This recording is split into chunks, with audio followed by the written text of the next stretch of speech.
모든 그 예술 작품에는 그 작가의 의도가 있습니다. 그래서 그 예술 작품을 잘 이해하려면 작가의 의도를 잘 알아야 됩니다. 하나님이 이 땅을 창조하시는데 하나님은 이 땅을 창조하신 목적과 의도가 있습니다. 우리가 신앙생활을 잘하려면 그 하나님의 의도를 잘 알아야 됩니다. 하나님께서 왜 동물을 만드시고 사람을 만드셨습니까? 오늘 말씀에 따르면 복 주시기 위함입니다. 하나님께서 복을 주셨다는 말이 22절에 동물을 만들면서 복을 주셨다라고 말하고 또 28절에 사람에게도 복을 주셨다라고 말합니다. 하나님은 우리를 저주하고 심판하시기 위해서 창조한 것이 아닙니다. 우리에게 복을 주시고 우리 삶을 더 풍성하게 하기 위해서 오셨습니다. 예수님도 내가 온 것은 양으로 생명을 얻게 하고 더 풍성히 얻게 하려는 것이라고 했습니다. 예수님은 우리를 율법으로 얽어매고 또 도덕적으로 억압하기 위해 오신 분이 아닙니다. 우리에게 생명의 풍성함을 누리게 하기 위해서 오셨습니다. 그래서 누구든지 예수 그리스도 안에서 우리는 그 생명의 풍성함을 누릴 수 있습니다. 예수님은 죄와 죽음의 사슬에서 우리를 풀어주셨고 영적으로 또 정신적으로 육적으로 우리의 묶인 것을 해방시켜 주셨습니다. 오늘도 예수님은 우리의 삶을 얽어매고 있는 문제들을 해결해 주시기를 원하십니다. 수고하고 무거운 짐진 자들아 다 내게로 오라 내가 너희를 쉬게 하리라고 우리를 초대하십니다. 이 초대에 잘 응답할수록 하나님의 풍성한 은혜가 우리 가운데 넘쳐날 줄로 믿습니다. 복에 대해서 지나치게 부정적인 것은 성경적인 태도가 아닙니다.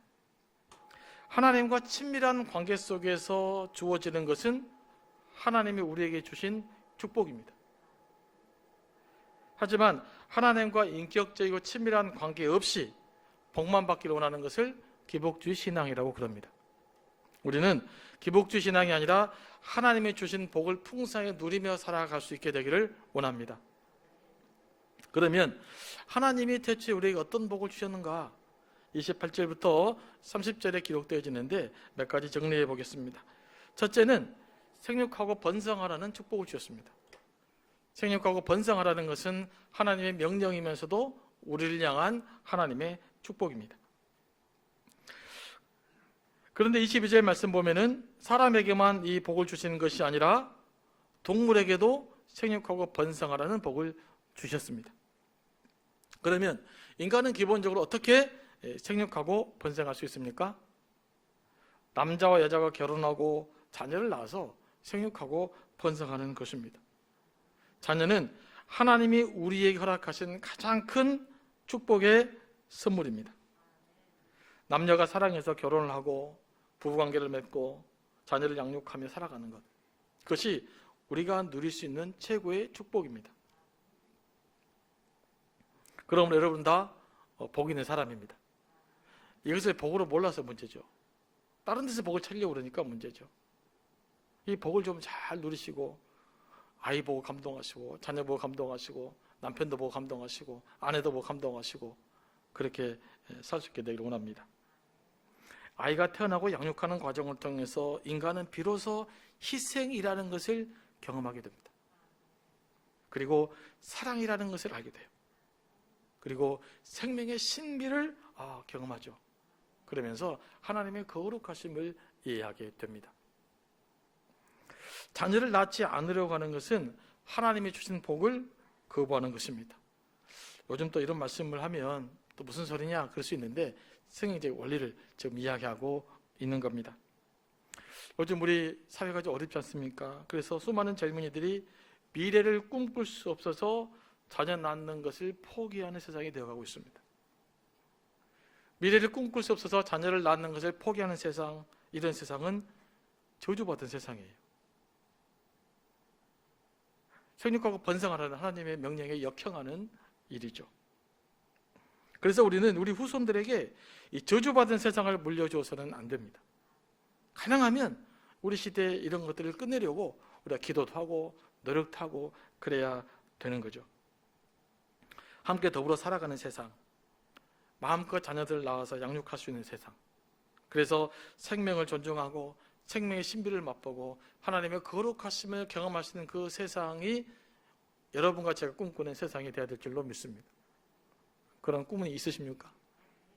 그냥 사회적인 현상을 보고 비난만 하지 말고 우리는 비난을 넘어서서 새로운 꿈을 꿔야 될 줄로 믿습니다. 생육하고 번성하라는 명령은 모든 인간이 누려야 할 복이면서도 동시에 모든 동물들이 누려야 될 복입니다. 그러므로 생육하고 번성하라는 명령을 우리에게 적용해 본다면 하나님께서 그 지구상에 다양한 생명체가 조화롭게 살아갈 수 있도록 복을 주셨다라고 해석해야 됩니다. 지구상의 생명체가 사라지는 것은 하나님의 뜻이 아닙니다. 그래서 이게 종의 그 사멸의 소식을 들을 때마다 우리는 가슴이 아파야 됩니다. 생명의 다양성이 확보되어서 조화를 이루는 것이 하나님의 뜻입니다. 그래서 우리는 하나님의 창조를 믿는 사람이기 때문에 기본적으로 하나님의 창조물인 생명을 존중해야 됩니다. 생명 존중은 교회의 기본적인 정신이에요. 하나님을 믿는 사람, 하나님의 창조를 믿는 사람의 기본적인 정신입니다. 문제는 이게 지구 생명체에 가장 위협이 되고 있는 존재가 인간이라는 겁니다. 동물은 적절한 경계를 지나치는 법이 거의 없어요. 그래서 사자는 배가 부르면 옆에 누가 지나가도 건들지 않습니다. 그래서 전체적으로 봤을 때 지구 생태계에 위협이 되지 않아요. 신학자 존 깁스는 동물들은 그 순수함 때문에 복을 받고 있다라고 말합니다. 반면에 인간의 욕심은 끊임이 없어요. 하나 가지면 둘을 가지고 싶고 둘을 가지면 셋을 가지고 싶은 게 사람의 마음이에요. 더 좋은 곳에 있으면 그걸 가지고 싶고 작은 집에서 큰 집 가고 싶고 더 좋은 차 타고 싶고 이게 사람의 마음이잖아요. 더군다나 이 사람은 고약한 것은 뭐냐면 자기 마음대로 사람도 통제하고 사람도 소유하려고 그래요. 얼마나 인간의 욕심이 지독한지 몰라요. 나만 잘 살 수 있다면 다른 사람은 어떻게 되든지 상관없습니다. 인간의 이기적인 욕심 때문에 모든 생명체가 조화롭고 생육하고 번성해야 될 이 땅이 지금 파괴당해 왔습니다. 인류는 역사상 가장 심각한 위기를 맞고 있습니다. 요즘 중국에서 에너지 문제 때문에 전력난, 여러분 소식 들었지 않습니까? 저는 벌써 걱정이 됩니다. 이러다가 원자력 발전도 생기고 이러다가 사람들의 갈등이 일어나고 원자력 발전은 폭발하고 그러면 결국 얼마나 지구가 파괴되겠습니까?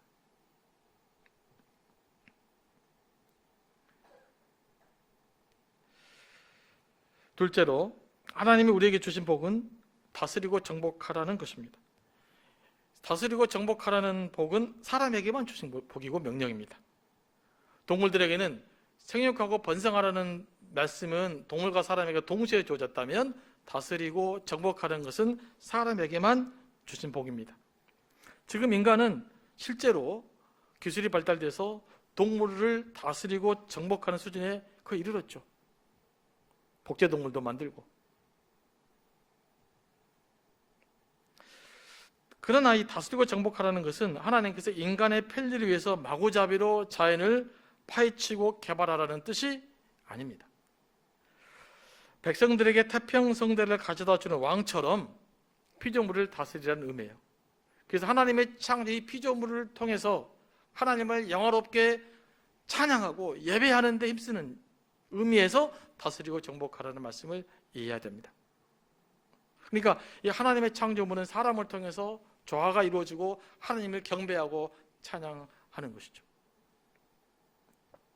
또 다스리고 정복하라는 말은 사람이 피조물이 종이 되지 말라는 뜻입니다. 다시 말해서 우상 숭배하지 말라는 거예요. 하나님은 우리를 만물을 다스리는 자로 세우셨지 섬기는 자로 세우지 않았습니다. 성경 전체에서 베이스로 깔고 있는 메시지가 하나 있어요. 몇 가지 있죠. 그 중에 하나는 명확합니다. 우상 숭배하지 말라는 메시지예요. 그래서 우리는 성경의 모든 메시지 중에서 우상 숭배하지 말라는 메시지를 읽어내야 됩니다.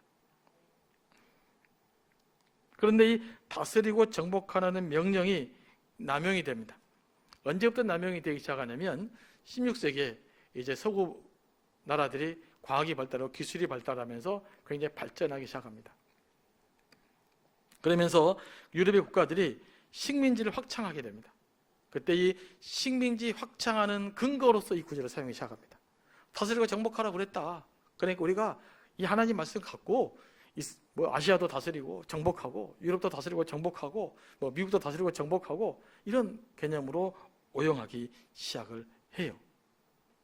그러면서 이런 논리가 산업혁명 이후로 더 확고하게 우리 의식 가운데 자리매김하기 시작합니다. 그래서 다스리고 정복하는 것은 내 중심 입장에서 자연을 파괴하고 정복할 수 있는 논리로 사용된 것이죠. 그러면서 이제 근대 이후에 그 과학이 발달하면서 자연을 인간을 위한 도구로 생각하기 시작했어요. 인간을 자연의 주체라고 생각한 겁니다. 이 말은 뭐냐면 인간이 자연의 주인이라는 뜻이고요. 자연의 존재 가치를 인간을 위한 것으로 생각하기 시작한 거예요. 그러니까 자연의 가치는 인간에게 유익될 때 의미가 있다라고 성경을 해석하고 자신들의 그 논리로 사용하게 된 겁니다. 이로써 인간은 하나님의 자리에 앉게 된 거죠. 여러분, 자연의 존재하는 목적은 인간을 위해 존재합니까? 하나님을 위해 존재합니까? 성경은 명확하게 말합니다. 모든 존재의 목적은 하나님을 위한 것이에요. 그런데 이 하나님을 위한 존재의 목적이 근대 이후에 산업개발의 논리에 의해서 왜곡되어져 버린 것이죠. 생육하고 번성하라, 다스리고 정복하라는 복된 명령이 인간의 죄로 인해서 왜곡되고 말았습니다.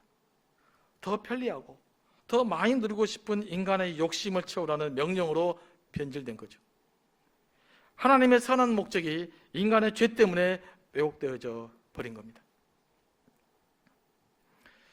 여러분, 우리가 지금 지구 위기의 소식을 접하고 있습니다. 지구 생태계의 위기를 접하고 있습니다. 이 지구 위기, 생태계의 위기는 사람 때문에 지구가 신음하고 있다는 신호예요. 우리 시대의 흐름이 잘못되어 가고 있다는 신호예요. 이대로 가면 망한다는 신호예요. 그러므로 우리가 우선적으로 해야 될 일이 있어요.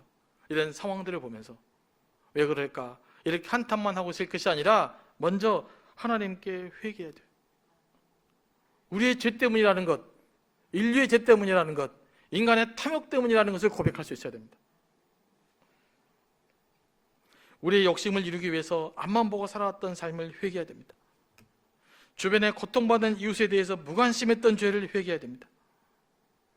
나 이외의 다른 존재를 내 목적을 이루기 위한 도구로 생각하고 살아왔던 삶을 회개해야 됩니다. 하나님의 창조를 무시하고 세상 문명을 의지해왔던 삶, 그것을 회개해야 됩니다. 이것이 지금 우리가 해야 될 일입니다. 브레이크를 걸어야 돼요. 돌아서야 됩니다. 이제 교회는 지구 생명체, 지구 생태계 복지도 생각하며 살아야 돼요. 개인적으로는 쓰레기 분리수거도 잘해야 되고 일회용품 사용도 줄여야 됩니다. 우리 교회는 더구나 이 호수공원 근처에 있기 때문에 이 호수공원의 쓰레기 문제에 관심을 가져야 돼요. 문제가 보면 왜 저 사람들은 버렸을까? 여기에 끝나지 말고 민원도 놓고 캠페인도 벌이고 이런 일들을 해야 됩니다. 왜냐하면 이런 일이 생육하고 번성하라, 다스리고 정복하라는 하나님의 명령과 축복을 성취하는 길이기 때문입니다. 세 번째로 하나님이 우리에게 주신 복은 식물을 먹거리로 주었다는 겁니다. 육식을 하려면 살생을 해야 되기 때문에 처음에는 하나님 이를 금지했습니다. 왜냐하면 생육하고 번성하라는 사명에 어긋나기 때문에. 인간이 타락 이후에 하나님이 비로소 육식을 허락하셨습니다. 식물을 먹거리로 삼으려면 땀을 흘려야 됩니다.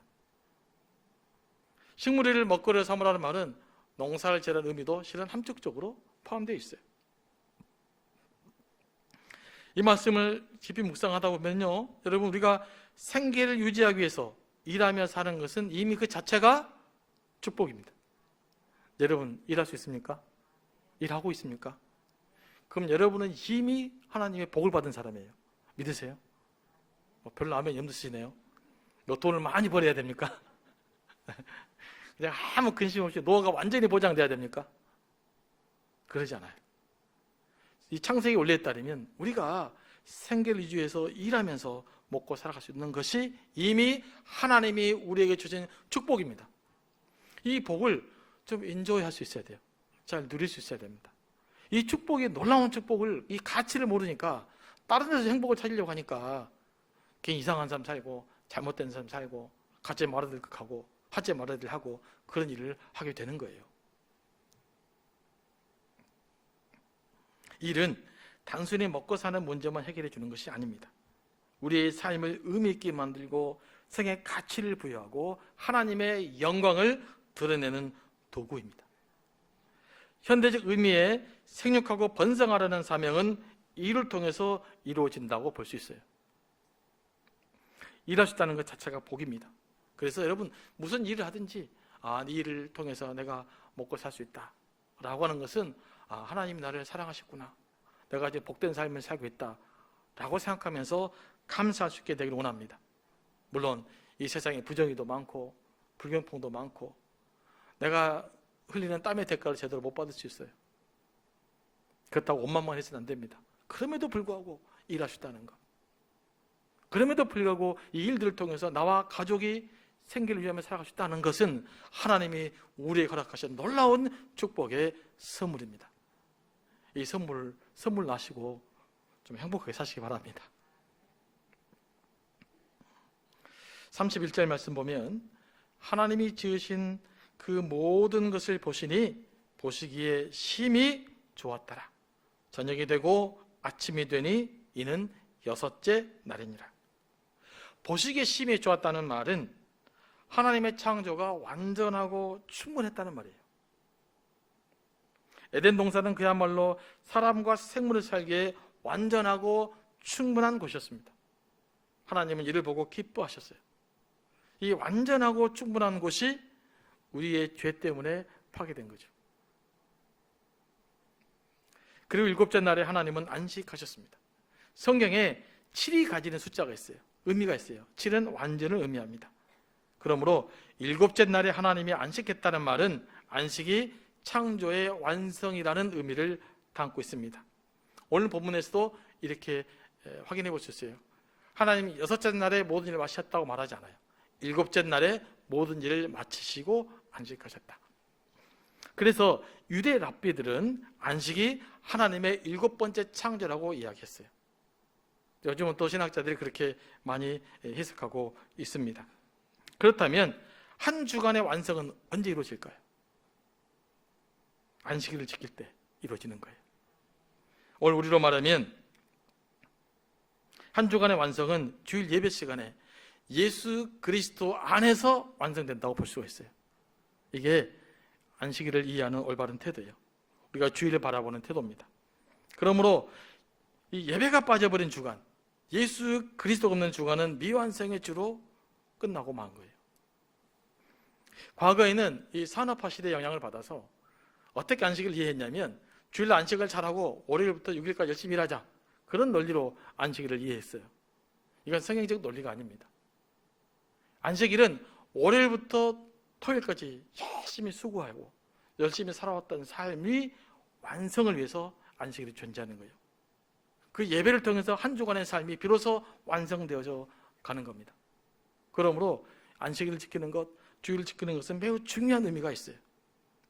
이런 성경적 원래적 의미가 이 산업화 시대의 논리에 의해서 많이 왜곡되어 버린 거죠. 우리 열심히 또 그렇게 살아왔습니다. 그런데 이제는 다시금 성경이 말하는 안식의 원리, 이것을 회복해야 돼요. 안식일은 히브리어로 사바톤이라고 하는데요, 문자적 의미는 중단이라는 뜻입니다. 하던 일을 멈추는 것이 안식입니다. 우리가 그 수업이나 회의를 하다가 잠시 쉬는 시간을 영어로 뭐라고 그럽니까? 브레이크 타임이라고 그래요. 단절하는 시간을 말해요. 그래서 성경적 의미의 안식은 세상적인 일에 브레이크를 걸어가는 거예요. 딱 스톱하는 거예요. 여기에 영적인 안식이 찾아옵니다. 그래서 주일은 적어도 예배 시간만이라도 세상적인 일에서 완전히 브레이크를 걸어야 돼요. 스톱 시켜야 돼요. 그리고 하나님 중심으로 생각을 해야 돼요. 그때 안식이 여러분에게 주어지는 거예요. 2장 3절을 보면 하나님은 안식일을 복되게 하고 거룩하게 하셨습니다. 여기서 복이라는 단어가 세 번째 나오죠. 첫 번째는 동물에게 복을 주시고 사람에게도 복을 주시고 안식일을 복되게 하셨습니다. 안식일 자체가 복 있는 날이에요. 안식일에 참여하는 것, 주일날 예배에 참여하는 것 자체가 이미 우리가 복을 누리는 삶의 방식이라는 겁니다. 그 가운데 여러분은 안식을 누리게 돼 있죠. 안식은 하나님 자신만을 위한 것이 아닙니다. 모든 피조물을 위한 것입니다. 하나님은 안식일에 인간을 위한 모든 노동을 쉬게 하고 동물까지 쉬게 함으로써 사람과 동물이 함께 하나님의 안식에 동참하도록 하셨습니다. 하나님은 모든 창조물이 쉼이 필요하도록 창조했어요. 쉼을 통해서 하나님의 안식에 참여하도록 창조한 것입니다. 그러므로 살아있는 것들은 쉬지 않고 계속 움직이면 망가지게 되어 있습니다. 병들게 되어 있어요. 현재 우리의 문명은 어쩌면 우리의 의식 구조가 병들어가면서 생겨난 문명일 수도 있어요. 안식일을 지키는 것은 창조 섭리, 생명의 법칙을 따르는 겁니다. 우리가 이 안식일의 정신만 온전히 회복할 수 있어도 건강하고 복되게 살 수 있습니다. 하나님이 안식일을 복되게 하셨기 때문에 안식일을 지키는 자가 복을 받습니다. 주일을 잘 지키는 사람이 복을 받는 것은 성경적인 원리입니다. 보편적인 원리예요. 여러분, 삶의 문제들 좀 해결 안 받고 싶습니까? 하나님 안식과 복에 참여하고 싶습니까? 이 주일을, 안식일을 거룩하게 지키시기 바랍니다. 그럼 우리는 이 복된 안식일을 어떻게 지켜야 됩니까? 성경은 안식일을 복되게 하시고 어떻게 하셨습니까? 거룩하게 했습니다. 안식일이 복된 것은 거룩하기 때문입니다. 거룩은 깨끗하다, 구별되다, 성별되다라는 뜻입니다. 안식일은 죄로부터 깨끗해지고 세상과 구별되는 날입니다. 그런 의미에서 안식일은 하나님께 속한 날이에요. 안식일의 주인공은 하나님입니다. 성경에서 안식일에 노동을 금하고 쉬게 하신 것은 하나님의 창조주이시며 우리의 주권자이시며 안식일의 주인이라는 신앙 고백입니다. 이게 안식일을 지키는 의미였어요. 오늘도 우리가 이런 의미로 주일을, 예배를 지켜야 되는 것입니다. 하나님이 이 땅에 창조주시고 나의 주권자이시고 나의 예배를 받으신 그분, 우리가 쉬는 이유도, 안식하는 이유도 그런 신앙 고백적 의미로서 우리가 쉼과 안식을 누려야 돼요.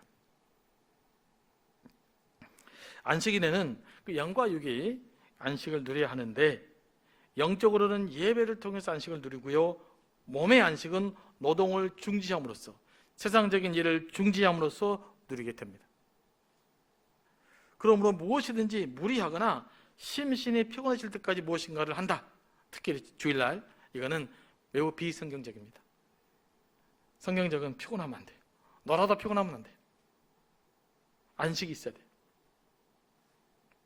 그리고 주일날 재밌게 놀았는데 저녁에 눈을 감고 보니까 참 하루를 허무하다, 그러면 잘못 보낸 거예요. 하루를 잘 보냈는데 감사하다, 고맙다, 이러면 주일을 잘 보내는 거죠. 그러나 인간이 누릴 수 있는 참된 안식은 예수 그리스도 안에 있습니다. 인간이 죄로 인해서 참된 안식이 파괴되었기 때문입니다. 인간의 평등 문제와 마찬가지로 온전한 안식도 죄의 문제가 해결돼야 됩니다. 그전에는 온전한 안식이 없어요. 그래서 십자가에 달리신 예수께서 우리 죄의 문제를 해결해 주셨기 때문에 우리는 예수 그리스도 안에서 진정한 안식을 누릴 수 있는 겁니다. 오늘 우리가 드린 예배는 그런 의미에서 예수 그리스도가 예배의 중심이 되어야 됩니다. 어거스틴도 이렇게 고백했죠. 하나님, 당신은 나를 당신을 향해 살도록 창조하셨으므로 내가 당신 안에 쉴 때까지는 참된 평안이 없나이다. 예배 없는 안식, 예수 그리스도가 없는 안식은 참된 안식을 누릴 수 없습니다. 여러분, 영적인 안식은 언제 찾아오냐? 하나님의 사랑을 깊이 깨달으면 찾아옵니다. 십자가의 은혜를 깊이 깨달으면 안식이 자동으로 와버려요. 내가 안식을 누려야 되겠다, 그런 의식도 없이 내 마음 깊은 곳에 하나님이 주신 안식이 차고 넘쳐 나는 거예요. 그래서 우리가 날마다 예수 그리스도 그분 안에, 그분을 믿고 그분을 내 마음의 중심으로서 안식을 회복해 가는 것입니다. 초대교회는 그 주일에 예배를 드리고 음식을 나눠 먹고 쉬는 것만 했어요. 물론 요즘과 시대가 다르긴 하지만 이것을 통해서 초대교회들은 하나님의 나라를 맛보았고 감사하고 기뻐했다고 그래요. 그러니까 주일날 예배드리고 음식을 나누며 친교하고 그렇게 하루를 마감을 통해서 뭘 경험했다고요? 하나님 나라를 맛보아 경험했다.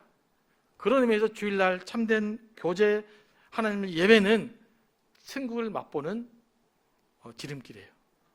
이 땅에서 하나님의 나라를 맛보아 경험할 수 있는 것은 바로 예배라는 겁니다. 그리고 참된 교제를 통해서 이 영적인 맛을 우리가 경험할 수 있습니다. 문제는 우리 교회를 적용해 보면 그러기 우리는 숫자가 너무 많다는 거죠. 어떻게 막 그런 친밀한 교제가 일어날 수 있겠어요? 여기 앉은 사람도 숫자가 많은데.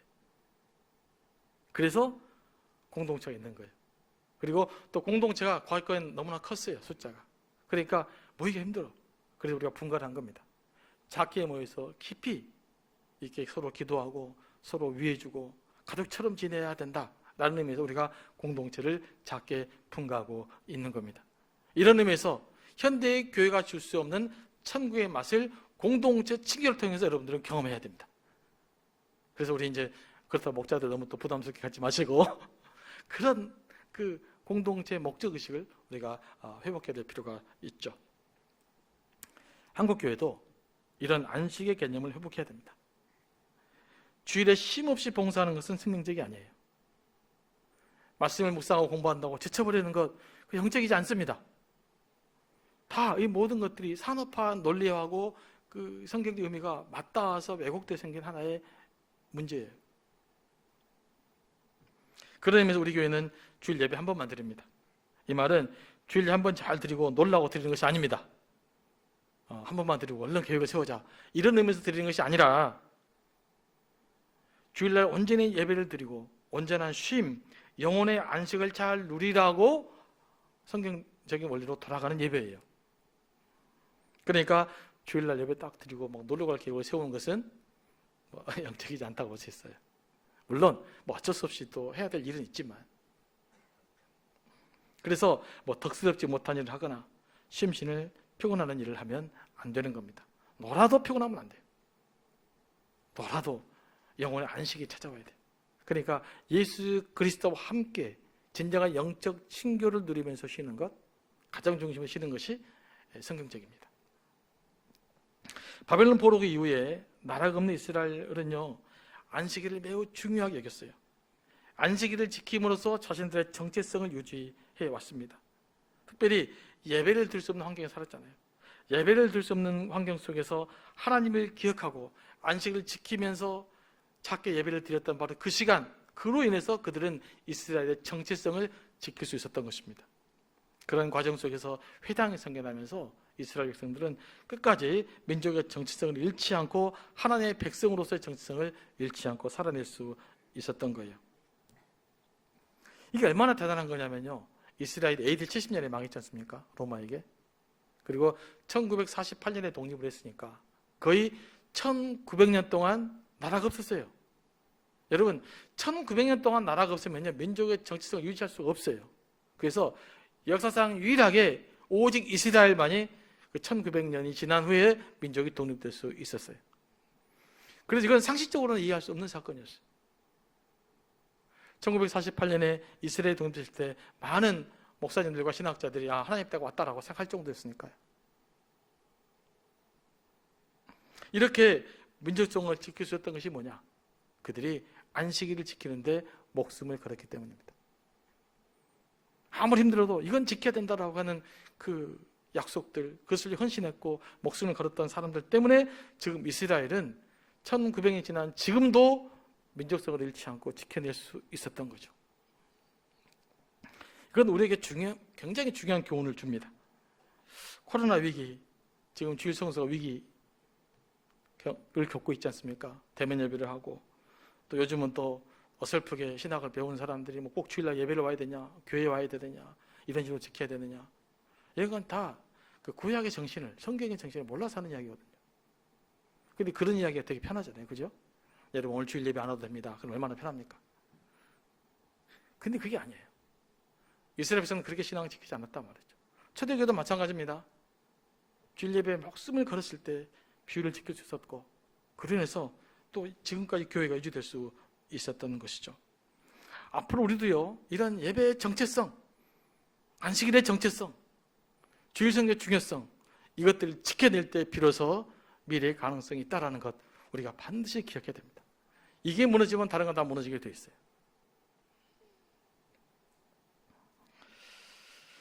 존엄성을 상실한 노동은 불행의 원인이 되고, 정신없는 휴식은 타락의 원천이다. 아브라함 여호수아 헬셀이 하는 말입니다.